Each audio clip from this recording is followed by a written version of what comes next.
বিসমিল্লাহির রহমানির রহিম। My dear student, তোমাদেরকে আজ একটা ভিডিও দেখাবো। সেটা হচ্ছে যে যত কিছু প্রয়োজন, এই প্রয়োজনটাকে যদি আমি প্রশ্নবোধক করি, যেমন আমার কি প্রয়োজন, আমার কি যাওয়া প্রয়োজন, আমার কি খাওয়া প্রয়োজন, আমার কি দেখা প্রয়োজন, আমার কি পড়া প্রয়োজন, আমার কি শোনা প্রয়োজন, এরকম হলে আমরা কিভাবে সেন্টেন্সটা বানাবো। দেখো, যদি বলা হয় আমার কি যাওয়া প্রয়োজন, তাহলে বলবো যে do do do I need to go, do I need to go, do I need to go, আমার কি যাওয়া প্রয়োজন। এখানে যদি তুমি কাম দাও তাহলে কাম হয়ে যাবে। Do I need to come, আমার কি আসা প্রয়োজন। এখানে যদি ইট দাও, do I need to eat, আমার কি খাওয়া প্রয়োজন।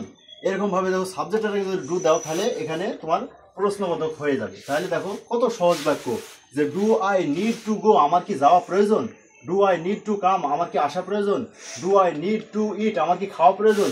ঠিক তোমার বেলাতে কি হবে, যেমন do you need to go, তোমার কি যাওয়া প্রয়োজন।